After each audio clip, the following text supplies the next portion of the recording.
Ever since the release of Helldivers 2, the game has seen a fair share of controversy, from gameplay mechanics that feel unrefined to a host of technical difficulties.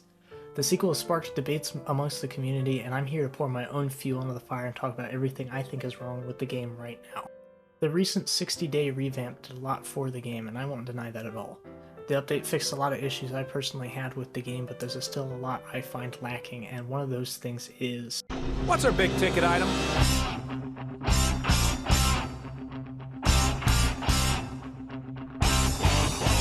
Upgrades, people! Upgrades! That's how we make the dough. I personally hate skins in the war bonds. I don't feel the type of content they introduce is worth the price or space that extra weapons, armors, and utilities could have introduced. I think Hellpod skins are frustrating because you only notice the changes on resupplies you call in and your Hellpod the 2 seconds you spend dropping in after dying. You can only see your Pelican skin when you're the host, and although I can appreciate a different look for the Emancipator mech, I get to see it as often as I bring the Emancipator mech, which is almost never. And the colors are atrocious.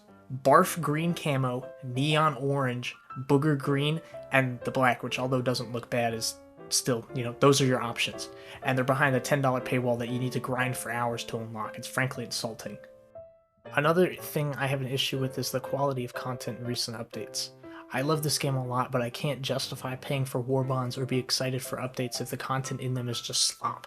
I don't necessarily mean the weapons in the updates, although every war bond has had a terrible weapon on release, but the general content I, the player, interact with during my gameplay.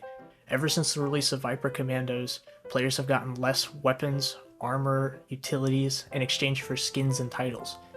Although most of the old war bonds weren't popular, players received more interactable content. Like I mentioned with skins, I hardly noticed those cosmetics as opposed to people's new weapons and armor. And frankly, I don't like having vital things like weapons locked behind the premium paywall. And it's especially insulting to have stratagems locked behind that $10 paywall chemical agents. And insult to injury, the chemical agent stratagems are terrible. I feel sorry for the people who paid for those. But let's circle back to the guns for a second. Every single new release of a weapon has been received poorly. The Constitution was awful.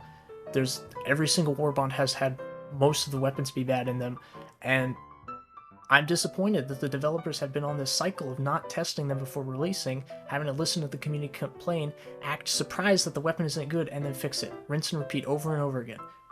The new weapons and Truth Seekers aren't good. The Constitution isn't good. The gas weapons are not good.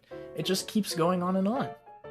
Now, I've mentioned premium currency, premium war bonds, and paywalls a few times now, and I'm sure there's some kind individual with lots of time on his hands letting me know that you can get the super credits for free, and you don't really have to pay for a war bond. And while that is true, it's not a tangible argument to justify anything. If you go and look up farm for super credits on YouTube, all the videos recommend running around maps on the lowest difficulty and looking for the points of interest, and they say you can get about 600 credits an hour. That's an hour a reasonable person could have spent actually playing the game. And here's a more super efficient credit farm for you. It's called a job, and you can get more than 1,000 super credits an hour. Nonetheless, I think imposing a method for people to play the game in mind-numbing ways like grinding for super credits to afford war bonds, or for samples to buy expensive upgrades that do almost nothing, is going to cause more burnout than intended, especially for players who are at the resource caps for medals and requisition slips and can't spend them without grinding out the resources to purchase them. When the game came out, players criticized the high damage they were taking from jank hitboxes being considered headshots. In a recent patch, they toned down the headshot damage for the low price of increasing the damage we take everywhere else on the body. I find it ridiculous now because I have to stim every time I get attacked by a warrior bug or hit by a steel fist because they instantly break my arms and legs, even though I'm wearing servo-assisted armor and I should have 50% more limb health. I get hit once and my arms are gone. Even if I survive, I can't save myself with a stim because I'll be shot at or attacked by some other enemy, and the animation gets interrupted from stagger. But I'm not done yet! I can't think of a feature in this game that is more frustrating than the ragdolling and stagger. I have died more times from impact damage after being ragdolled by the 4th rocket devastator that is firing its 3rd barrage in a row and getting flung 20 feet away and hitting my head on a small rocket, instantly dying.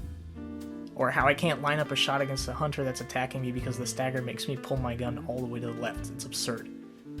So now I've made my peace with my criticisms, and now let's actually make it constructive with some ideas for improvements. First, I would reconstruct the war bonds so any future releases would hold similar value to older ones, like an extra weapon or utility item to compensate for the space skins take up. I also think it would be nice if there was something to spend requisition slips on, because I, for one, am tired of sitting at that 50,000 cap and opening up buddy bunkers or shipping containers only to find requisition slips. How am I supposed to support a strong economy if I can't spend my extra cash?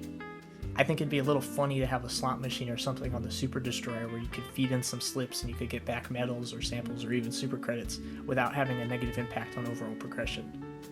I think having some form of testing before new weapons and armor releases would be good, because at this rate I'm not sure the developers are playing the same game we are. Armor sets are coming out with one niche passive and are adding nothing to the game at all. New weapons are downgrades to pre-existing ones or contribute nothing to their role, and I find it really frustrating. I also don't like having to argue in favor of meta, but fashion over function doesn't really exist in the environments the developers are trying to create in higher level missions, and it still makes no sense to wear any electro conduit armor unless some random in your pub took an arc thrower. So here we go. I'm about to make myself retarded. Just making sure everything is fairly stacked in comparison to things that are already available would go a long way. I would also try to revert the changes they made to make us take more damage. I know they're working on ragdoll fixes already, so just reverting that would make me happy. I would also make it so you can't get staggered out of the stim animation and can't be staggered while the stim effect is active. It would save a lot of Helldivers. This concludes my epic video. Thanks for watching. Leave a like and comment if I should do more. Yeah, okay. Bye.